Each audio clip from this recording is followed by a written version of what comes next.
Okay, welcome back to another resounding episode of the Birds Blast with Kyle Quinn. Back with me this week is my counterpart, Kyle Quinn. They're off to my right. Kyle, before I turn it over to you, I just want to let you know that in all the years we've been doing this show, all the years, when you weren't able to be here, I've always done it solo. And last week, Big Al got the privilege of sitting in for you, Kyle. So it was a monumentous week for me that I allowed someone else to fill your shoes. So how It's you an doing? honor for me too that Big Al was filling in for me. So Yeah, thank you, Big Al. absolutely. I echo those sentiments. Thank you, Big Al, indeed. But the show must go on. We're back with the original crew. Kyle, week 18 is revving up. Before we talk about week 18, week 17, 41-7 Eagle victory over the Cowboys. I don't know, Kyle. I mean, this wasn't Dallas week. It wasn't. It was really nothing, and it was an expected victory. So, what was your assessment of what happened on Sunday?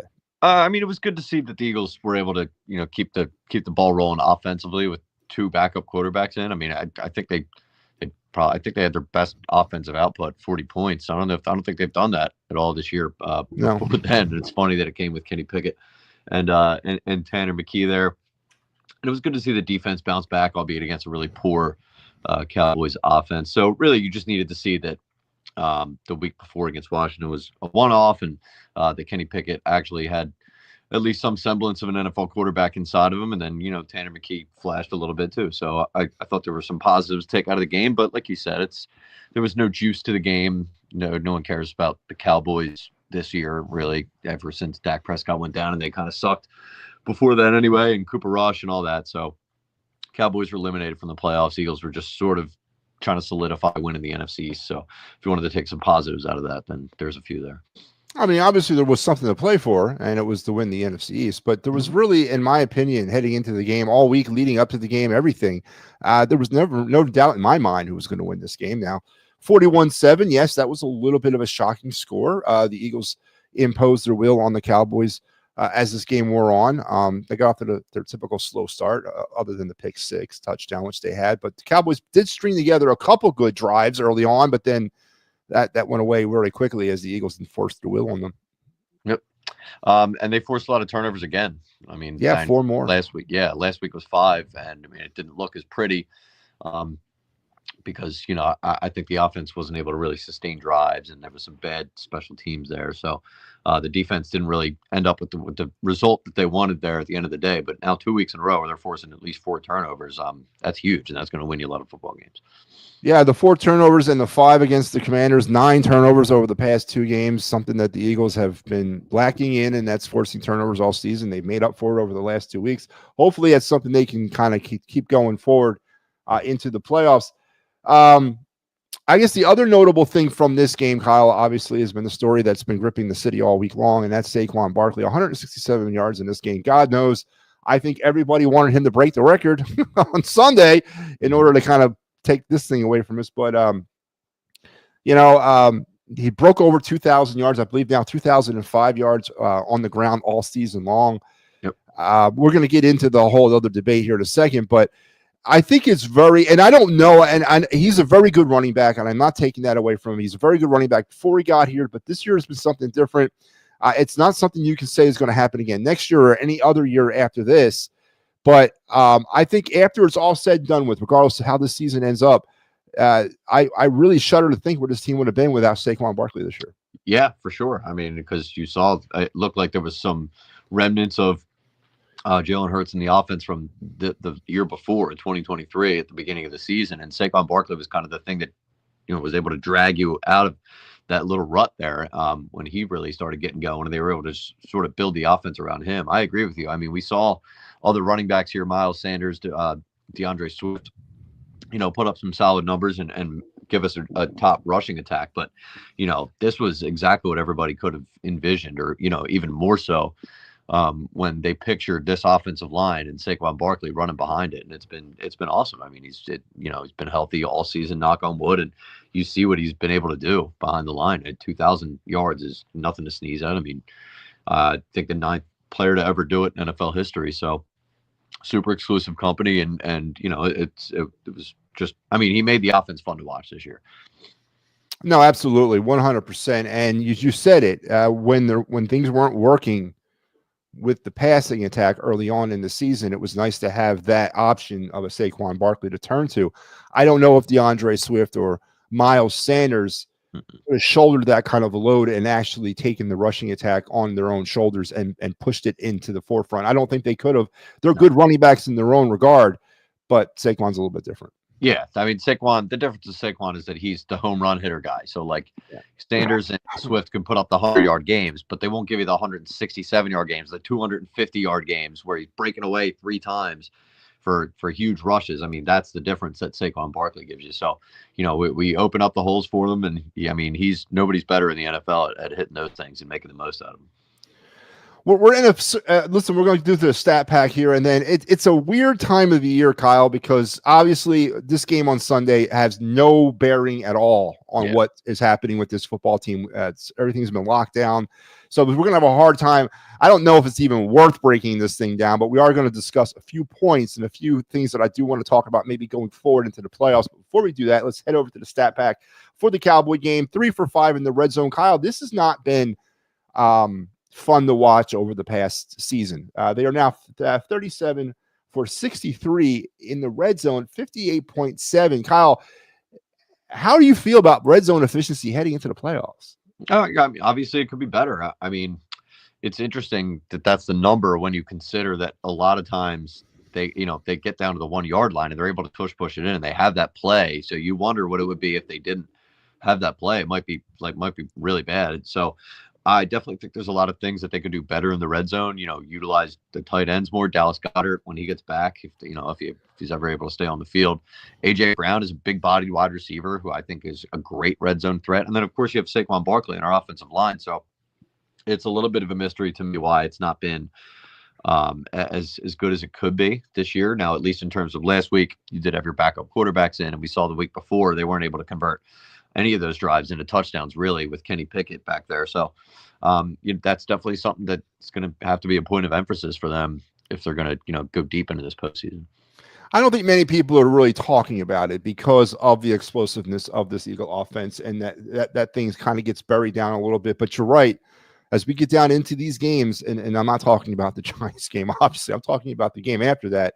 Every possession counts, every play counts, and you got to put the ball in the end zone when you're in that red zone. Yeah. Absolutely. And I think a lot of times you've seen, at least with this team, it's the defense bailing the offense out for not being able to punch in and, not allowing the other offense to respond with a touchdown of their own and really put pressure on the Eagles offense. That could happen at some point in the postseason. So the offense has to be ready to respond and punch those in. It most certainly does. On the game, the Eagles had a first half point outburst of 24 points, the most they've had all season long. They've now are up to 201 first half points, still only good for 12.5 on average. Second half points, 17, 242 now on the season, 15 points. I guess it is what it is. They're some years they're a get out fast type of team. Some years they're a catch up fast type of team. And obviously, heading into week 18 and into the playoffs, we kind of already know the recipe of this team. Yeah, it's worked at least up to this point, getting them 13 wins. We'll see. I mean, I know they're still favored over the Giants somehow, even with their third stringers playing. So, might be a 14-win team. But again, just look at the rest of the NFC. Like you can't say they're far and above anybody else at this point. I mean, there's going to be 2 teams potentially with 14 wins also in the NFC, and then the rest of the field's up. So I mean, it's worked for them up to this point, but to get into that tougher competition, man. Yeah, it's obviously makes for very interesting game day watching experiences for a lot of Eagle fans out there when you're so inept at times in the first half, but then all of a sudden they go into halftime and it's the run game. It's no secret what's triggering this second half outburst. It's the wearing down of Saquon Barkley, and he pops a big one usually in that second half, which opens everything up. Yep. I mean, the MO has been physical this year, wearing you down defensively and offensively, like super physical. And that's why Saquon's been able to sort of bust them open in the second half. And that's when the Eagles really are able to step on your throat.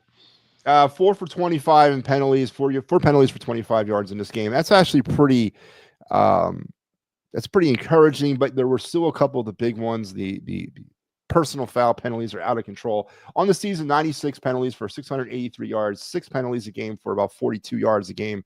I'm not going to get into the holdings and the illegal procedures, but I do want to address the discipline issue when it comes to these unsportsmanlike conduct penalties. Kyle, you were not here for the breakdown of the Commanders game, and obviously that was probably the worst we've seen. Whether or not you agree with the refs or not, GJ got thrown out of a game, and Jalen Carter once again teetered on getting thrown out of a game. Kyle, again, we're getting into that point of the season where every play counts and we need every player. Yep. How concerned are you with the way the culture is on this team and the way Nick Sirianni coaches, that we might be putting ourselves in a position where we lose a key player at a key moment in the season? Yeah, well, you obviously can be concerned with them getting one of those in an untimely spot in the postseason. That's definitely there. The possibilities there. They've been, that's been a thing for them this year. I don't think it's a culture problem. In fact, I actually think that's what makes it a difficult and a fine line for them to have to walk, is that their culture is that they're intense, is that they'll get in your face, they're tough. They won't be bullied this year as opposed to last year when they let the Niners, walk through their pregame warm-ups, and then the season went to the tubes after that. They were exposed for how soft they were, right? Like, they're not going to be exposed for how soft they are, this team. So I like the fact that they have a little bit of an edge, some tenacity to them, but they have to walk that line. They have to rein it in and make sure that it's not something that's going to be detrimental to the team on game day. So maybe that's something that kind of has to start with the leaders on the defense, like CJ Gardner-Johnson being out there. He sort of needs to set a better example, I think, for the younger guys like Jalen Carter. And that could be something that you're seeing sort of a lack of Brandon Graham in out on the field, right? I mean, he's sort of that veteran presence that might, I know he likes to get chippy at times too, but he also has the wherewithal to know that when enough is enough. And that could be where you're sort of missing his presence out there. So is it worrisome? Yeah, a little bit. But I think they have to sort of bottle that, what they have up, and put it to good use and make sure it doesn't hurt them. Yeah, I agree with you, Kyle. I mean, you can be soft. I get it. You got to be. Yeah, I like the chippiness too, but I'd rather have you soft on the field than hard in the locker room. I mean, you can be hard as you want, but if you get tossed out of the game, it doesn't really do anything for me. I think the last thing they can do is be soft on the field or show like weakness to the other team. You know what I mean? You're right. It's a line. It's a fine line you walk. Exactly, and you just can't cross it. So they need to be better at not crossing the line. But I want them to be the tougher team out there. But you do realize and you do acknowledge that reputations and players' reputations do precede them into games when it comes to the refs, and that's just human nature. It is what it is. People talk, and people experience things, and so sometimes you go into a game with the strike against you before you even the first play is even snapped. Yeah, but I don't want them to completely snuff it out. I want them to at least be wary of it. I think the coaches need to do a good job of sort of letting them know that these might be things that referees are looking out for. So. I think that's going to have to be sort of a coaching point, but you don't want to completely diminish what they have there. You just kind of need to be able to walk the line. Steve Fuentes says, "What's up, fellas? Where do you see Saquon finishing in the MVP race? He deserves to win it, right? He does deserve to win it, but it's a quarterback-driven league, Steve, and maybe if he breaks the record, I could maybe make a better case for him. But right now, Kyle, would you not agree that, it's going to be a quarterback, at least in terms of like the odds? Josh Allen seems to have run away with it. And Lamar Jackson sort of put himself into that MVP race too. Obviously personal bias aside, I think Saquon definitely had a case for it, but it doesn't look like this is going to be the year that a running back gets it. No, and it's a shame too, because he does deserve it. And the whole emphasis of the award is most valuable player, but I don't know. If you take Saquon off the Eagles, I think they're still a playoff team. You take Josh Allen off the Bills, they're not. They're in last place. Yeah, I would tend to agree with you there. I think Josh Allen's, especially because he's a quarterback, definitely has that extra added value to the Bills. Follows it up. If we're talking about a quarterback getting ready to break an all-time record while being the second seed, that quarterback would be the front runner in the MVP, right? Why is it most different for the running back position? It's so dumb. Yes, but it's also not 1995, Steve, and that's the problem. It's a quarterback-driven league. It's the past that sells, and it's the past that, is just what it is, right, Kyle? I mean, Adrian Peterson in 2012 deserved to win the MVP. For sure. Quarterback is just an inherently more important position, unfortunately. I mean, they're always, if things are close and everything else is sort of considered equal, than Saquon Barkley and Josh Allen. They'll probably give it. They're going to give the nod to the quarterback just because of the position he plays. It's sort of the way the cookie crumbles. Yeah, we're not saying we agree with it. We're just telling you that this is what we think. And I agree, though. I think Saquon should walk away with the MVP based on what he has meant to the Eagles. I mean, he's the team MVP, hands down. But yeah, I definitely make a case for the fact that he is the league MVP. And we're going to get into some things about Saquon in a second, Steve, because I think you might be interested to hear what I got to say more about it. Turnovers forced on the day, as we mentioned, 4 this week, 5 last week, 9 over the last 2 games. They have now forced 25 turnovers over the season, about 1.5 a game. I guess it's not how you start, it's how you finish, Kyle, and it's a good trend heading into the playoffs. Yeah, I agree. I mean, and you only hope that they're not sort of using them all up now before they're going to start needing them in the postseason, because the floodgates have been open, man. I mean, seem like they're forcing a turnover on every freaking drive. It's unbelievable.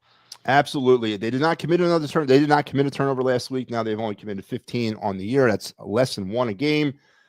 They did not allow anybody to get sacked, even though Kenny Pickett did take a couple shots. Obviously, it doesn't go down as a sack. 43 sacks for about 300 yards on the year. Averages out to about 2.6 sacks a game and 18.5 yards a game. Less than 3 sacks a game over 17 games, Kyle. You're doing something right. Yeah, I agree. And I mean, not to make this into something bigger than it is. It is interesting, though, that the 2 backup quarterbacks don't get sacked a single time behind this offensive line. And our other quarterbacks, Well, you're not saying he holds on to the ball too long, are you, Kyle? I might be. I could be implying that. Oh, man. I don't know where you're coming out of left field with that one, but God forbid, Yeah, the Eagles got to Cooper Rush 1 time for 7 yards. 41 sacks now for them defensively on the year, 263. 2.5 sacks a game, 16.4. It's not the greatest thing. And if you probably would have told people at the beginning of the season the team would be averaging 2.5 sacks towards the end of the year, probably people would not be getting excited. But if you see the journey we've been on when it comes to putting pressure on the quarterback, you gotta again say it's a stat trending in the right direction. Yeah, and I mean the other thing is they might not be getting home all the time, but you're starting to see them get more pressure on quarterbacks. They're figuring out ways to get in the guy's face and messing up throws, and that's what's helped them create some turnovers here. I mean, I think the C.J. Gardner-Johnson interception was somebody right in Cooper Rush's face, messed up the timing of the throw. He sailed a little bit, and then it ended up being a pick six. So that's how you give yourself good opportunities on the defense. Yeah, and then 4th down proficiency, the Eagles were 1 for 1 on 4th down. Now 18 for 26 on season. Almost 70% effective when they go for it on 4th down. Kyle, you did have the Eagles. I had the Eagles because I'll never, ever pick the Cowboys to win anything. And Big Al also had the Eagles. So we all kind of hit. Al was 27-17. I was 17-10. And you were 24-12. Neither one of us or any of us got anywhere close. On the MVP candidate of the game, you and Al both went with Saquon. I went with Devontae Smith. Now, Kyle, I'm not going to say that a guy who rushes for 167 yards in a game is not going to deserve to win the game MVP. But come on, man. Devontae also hauled down Devontae had a great game. He had a great, productive game. Probably one of his better games of the season. Yep, a lot of guys on offense. I think you can point to AJ Brown had a pretty good game too. I mean, some guy broke 2,000 yards though in that game. Yeah, so I'm not going to. I can't argue bit of a game ball. Saquon Barkley will receive the game MVP. So far, Kyle, you have guessed the game MVP 5 times correctly this year. I have only got it 3 times on the season. I am 7-9. I'm trending in the right direction. 4 games in a row I've won. You are 11-5. Obviously, you're going to take that. Yeah. But I would remind everybody that I picked the Eagles to go 8-9 at the beginning of this season. Now, granted, they're not going to go 8-9, but here are my pick'ems. They might go 8-9. So that's what I'm holding on to. I'm holding on to that. So, hey, it is what it is. All right, we're moving on, Kyle. Again, this is going to be tough, but I got to do it. Let's head on over to the Gridiron database on Sunday. And at the link, the Eagles will finish up the season against the lowly New York Giants.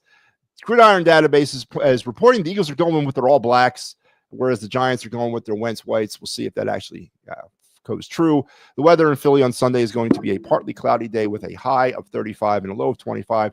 So it's going to be a little chilly for the season finale, but it is what it is.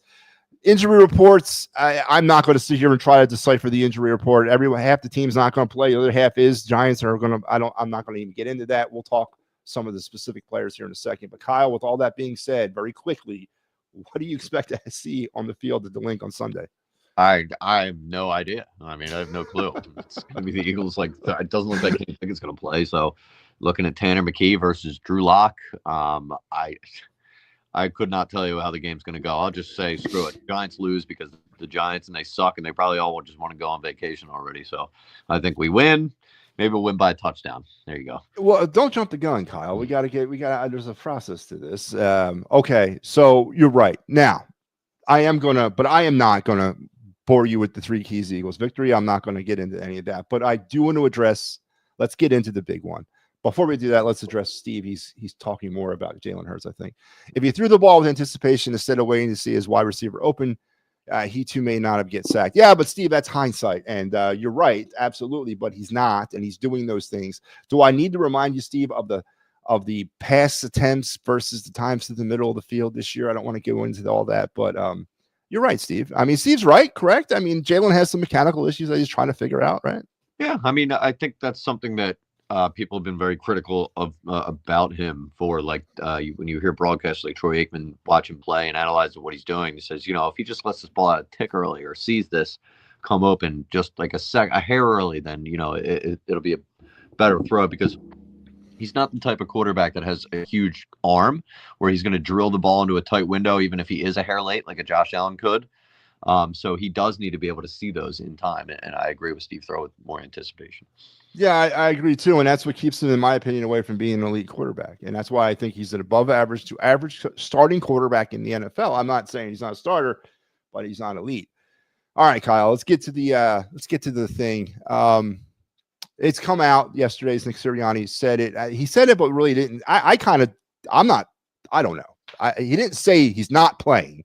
He said there's going to be players that are resting, because you can't come out and say all my starters are not playing, because that would violate NFL rules because they're not injured and all that. But the decision is not to play a lot of the starters and not to play Saquon Barkley. So yes, the rushing record will remain in the hands of Eric Dickerson, at least for this year. Kyle, do you agree or disagree that Saquon Barkley should not play? I think he should have gone for the record. I wanted to see him go for the record. Thank you. Yeah. I mean, like it's I think one of the coolest records in football. Absolutely. The NFL rushing record. I just love running backs. Like when I grew up watching football, like I think my favorite position was the running back. Like I just love seeing a guy sit like shifty and powerful. Like Saquon's exactly one of those kind of guys. I think he would have gotten it against the Giants. I think the team wanted it too. I'm not overly concerned with like an injury risk with Saquon Barkley. Just, it's another football game, right? Like these guys are football players. I understand the risks involved. But, people, I think, spend too much time thinking about the worst case scenario when you can think about the best case scenario, and that's you could have the rushing record and a Super Bowl, right? And that almost puts you in another echelon of Super Bowl winners, because you have a Super Bowl winner every year, right? But then you have the ones who are the most memorable Super Bowl winners of all time. Like you have the 1985 Bears, like teams that kind of come with that like extra little oomph, like the cachet. If you were the NFL rushing leader and you go on to win the Super Bowl, it's just such an awesome thing to have in your belt. So I think it would have been super cool for him to go for that record. And I'm honestly pretty disappointed that they're not going to give him a chance to go get it. It's only happened one time ever before in NFL history where the single season rushing leader actually won the Super Bowl, and that was in '98 with TD with the Broncos. So you're right; it would have been awesome. And Kyle, we're devoid of nice things in this city. I'm just going to sit here and tell you, we're devoid of it. We don't ever have our name etched anywhere, and to have a single season rushing leader in the history of the game, it's not going to happen again. It's not going to happen for Saquon Barkley again. Yep. I agree. Why not? He was 101 yards away. He could have gotten that in one half, and then sat him. I 100% agree. I think this is terrible. And if you don't win the Super Bowl, Kyle, if you don't win the Super Bowl and you decided not to go for the record, is that a double kick in the groin? Yeah, I mean, it turns this whole thing into a colossal failure, because if you say we're going to pack it in, our objective is the Super Bowl, and then you don't win it, it's an awful look. I mean, because then you have nothing, right? And, I hate to be that guy. We don't win too much in this city, championship-wise. And some of our favorite teams, our favorite memories, moments are of teams or players that didn't win titles. Allen Iverson in 2001, was one of everybody's favorite years. The 04 Eagles, one of everybody's favorite teams. 91 Eagles, right? those are the kind of things that we have to latch onto. And, while it would sting in the moment, I think we'd be able to look back fondly on the year that we broke the single season rushing record in some time. So it definitely would have been something that I wanted to have. I think it would be super cool to have for the Philadelphia Eagles, for Saquon, all of it. Like, it's just super disappointing they're not going for it. Now we are 3 days away from game time, and I'm not saying a lot can happen in 72 hours. Is there a chance in your mind in any way, do the players go to the coach a la Rudy style, put their jerseys on the desk, say, let him go, coach? I mean, do you think this is set in stone that he's not playing? I think it probably is at this point. I think the players are going to be, they're going to be respectful of Nick Sirianni's decision, but I want them to. There's that part of me in there that's like, this thing isn't freaking over yet. Like, I didn't hear no bell go for the record still. We'll see though, man. Like I said, I don't see that happening. I would love for them to do that because I just really wanted to see them. I really want to see them go for that record. But, I would have to if I had to wager on it, I'd say it's probably not going to happen. I agree. All right, Kyle, I am a slave to procedure, so we got to go over this. Kyle, what do you see? Give me a score, a winner, and an MVP for Sunday. All right. So I think the Eagles are going to win, say 24-10. And the game MVP is going to be Tanner McKee, baby. Okay. All right. I got the Giants winning this game 17-10. And I got Malik Neighbors winning the MVP. I don't even know if he's going to play, but if he does, I'm going to go with him. What fun. Yeah, so there you go. That's going to be our final regular season prediction of the season. I got the Giants winning 17-10. Kyle's got the Eagles 24-10. So, all right, Kyle, question of the week time, and then it's a quick one this week. We got a couple questions. Oh, wow, Steve ain't going to let this go. Anyway, question of the week real quick. The playoffs are pretty much set in stone. There's a couple things still trying to work themselves out in the NFC. We kind of know the teams, with the exception of Tampa and Atlanta. They're going to fight to the end to see if one of those teams can get in.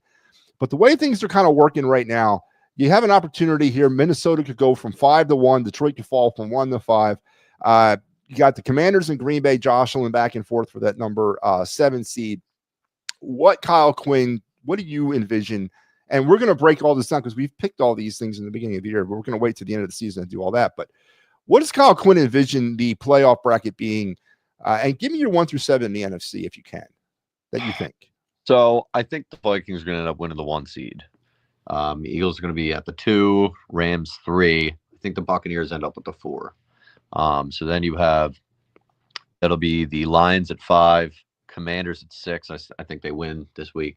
And then the Packers at 7. So the Eagles are going to be hosting the Green Bay Packers in the wild card round. And then, look, that's a brutal field, man, because I mean, say the Rams win in their first round and what we win, and then trying to think how it would go, because there is a possibility I think that we would play the Rams if one of the lower seeds advanced, like if the Commanders that wouldn't be the Commanders, it would have to be the 5 seed. So Detroit wins, we win, and the Rams win. Then we end up playing the Rams in the second round. It'll be Green Bay, Rams, and then you have Minnesota and Detroit playing each other. So I think that's sort of like the ideal path, because then if Detroit wins, you're hosting the NFC Championship game, or you're going to Minnesota. So I guess if I had to paint the path that I wanted, it would be that one. I guess it wouldn't bother me if we had to play the Commanders in the first round either. I think the Eagles are better in both matchups. So, but I think if you had to ask me now, I'd like to see the Rams in the second round. Yeah, and kudos to the NFC North, Clayton, 3 teams in the playoffs and all double-digit winners. So the NFC North is definitely on the rise again as probably one of the more dominant divisions in all football. But I agree with that path there. It's the better path for the Eagles, and you have an opportunity for Minnesota and Detroit to knock each other out. Somebody get knocked out, so at least we get it down to 1. I agree with that, Steve. With that, Kyle. So let's one more. We got there, Steve. It's one more prolific record to be able to hold. It's a shame not to have him break his record to be able to tell Cowboys fans, screw Emmitt Smith. Record 6 one is better. Well, yeah, I mean, but don't forget now, this is kind of goes to a question that I want to ask you, Kyle. with this all being said, listen, Emmitt Smith did it for years. You know, Barry Sanders did it for years. These guys are not flash in the pans, and I'm not saying Saquon's a flash in the pan, but this conversation, and it's starting to gain a little steam about Saquon being the best running back in Eagles history. Give me your opinion on that, Kyle. Well, he's going to have to. He's going to easily have the most memorable Eagles season rushing of any Eagle in Eagles history. But look, I think he's maybe a few more solid years away from ending up in the Pro Football Hall of Fame. Yeah, as a Philadelphia Eagle. So I think at that point you got to give him the nod. Now, am I willing to say that after just 1 year? I'd say probably not, but certainly a possibility he could be. Yeah, people were saying that Bryson Stott was the new Chase Utley after 1 year. Come on, folks. Let's remember where we're coming from here. And does Saquon Barkley need a ring to solidify a Hall of Fame career? I don't think so, just because he's a running back. I think they don't necessarily factor that in with a lot of running back. Like, the running back is probably lower on the end of the amount that he can control, whether or not his team wins a Super Bowl. I think those things are more often attributed to quarterbacks. So I don't think so. I think he can definitely get in with that one. All right, Kyle. Listen, thank you again for coming back. We are wrapping up our 5th regular season together. Next week, we'll be back to break down the playoffs and then hopefully going on a magical ride through the month of February that will culminate in New Orleans for Super Bowl 59. Kyle, again, I hope you had a very Merry Christmas, because I didn't get a chance to really tell you that either. Merry Christmas, and I hope you had a Happy New Year, man. I did, buddy. Hope the same for you, my friend. Absolutely. Can't wait to beat the Giants, man. Huge game. Yes, edge of my seat right here. Kyle, before I let you go, where can people find you out there? Yep. So on WIP 10 to 2 every Monday through Friday. I'm actually going to be hosting the time slot tomorrow. 10 to 2? Yep, 10 to 2 tomorrow. Who's producing you? I think his name's Caleb is coming in tomorrow. So yeah. Okay. Yep. And then on Twitter, Kyle_Quinn WIP. Maybe I'll call in. I don't typically call in the 94 WIP. I've only done it once in my life, so maybe I'll. Is that right? Okay. Yeah, that's right. Steve, one last question. Kyle, when is the crew back? Is that Monday? Yeah, Monday. Yep. Well, I'll be back Monday. I'll be on tomorrow holding it down for Joe. So. Yeah, I think all the regulars go back on Monday. They got over this year, man, because of the of the way Christmas fell, right? I mean, the company was generous this year. Yeah, we got I guess I'm kind of lucky that both holidays were in the middle of the week, and they were just like, well, good time to take 2 weeks off. Yeah. All right. Yep. All right. It's not the same with the fill-ins. No, yes, it is. Come on. This is where this is where people make their name there, Steve. Fill-ins get an opportunity. They're like, yeah, let's do it. And this is how careers start, man. Come on now.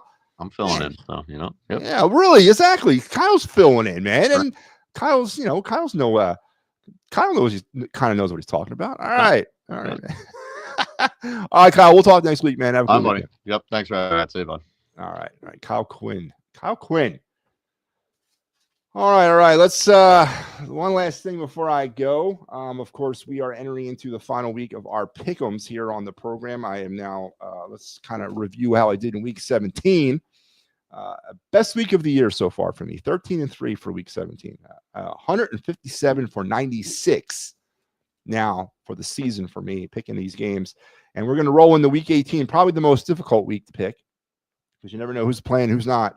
But here we go. I'm going to try to do this. So I do have the Giants winning this game against the Eagles, just because I just don't think the Eagles care about it. Carolina and Atlanta, give me Atlanta. Washington and Dallas, give me Washington. KC and Denver, give me Denver. Again, there's nothing to play there for Kansas City, because I think Carson Wentz is starting that game. Minnesota, Detroit. I think Detroit wins that game. I disagree with Kyle. I think Detroit wins out. They get the 1 seed, and they make a run all the way to the Super Bowl and win the Super Bowl. I said that at the beginning of the year. I like Chicago and Green Bay. Give me Green Bay. Texans and Tennessee. Give me Tennessee. Cleveland and Baltimore. Give me Baltimore, because I don't care who's playing for Baltimore. They'll beat Cleveland. Jacksonville and Indy. Give me Jacksonville. Chargers and the Raiders. Give me the Raiders. Seattle and the Rams. Give me the Rams. Buffalo and New England. Give me Buffalo. Again, doesn't matter who's playing for Buffalo. Minnesota versus the Jets, or Miami versus the Jets. Give me Miami. San Fran and Arizona. Give me Arizona. Cincinnati and Pittsburgh. Give me the Bengals. And I think the Bengals get in. I think they get in. I think they do. And New Orleans and Tampa. I like Tampa. That means I think Tampa to win that division. So there you have my picks for week 18 and that'll wrap me up for the regular season. Again, 157-96 heading into the final week. I got to give myself a little pat on the back for that one. That's a pretty good week for me. Well, that's going to wrap us up. But remind everybody, big day on the show. Big day on the network today. Remember, come back here at 9 o'clock tonight for the final word with me, Matty B. And then immediately following the Flyer Golden Knight game tonight around midnight, Sal will take you for the Clear of the Ice post game. So first of 3 shows here on the It's a Wrap Sports Network. It's a wrap, right? Yeah, that's what we are. It's a Wrap Sports Network on this gloomy January 2nd, 2025. And until we talk again, and I'm not going to show that, because this is all about trying to build for the future here this season for the Eagles. I think, and of course, for the Eagles. We'll have you covered for our Eagles flyby, or the Birds flyby, our Eagles postgame show immediately following the Eagle-Giant game on Sunday. And then, of course, as we move into the playoffs, we will be covering the playoffs the best way we can. So make sure that you're checking back regularly for all the great updates here on the program and on the network. Well, until we talk again later tonight, I want to wish you guys a great rest of your afternoon, and we'll see you guys tonight at 9 o'clock for the final word with Matty B, and then on to the Flyers postgame and on to the great things that we have to come on the network. So you guys have a great rest of your afternoon. Go Birds. I've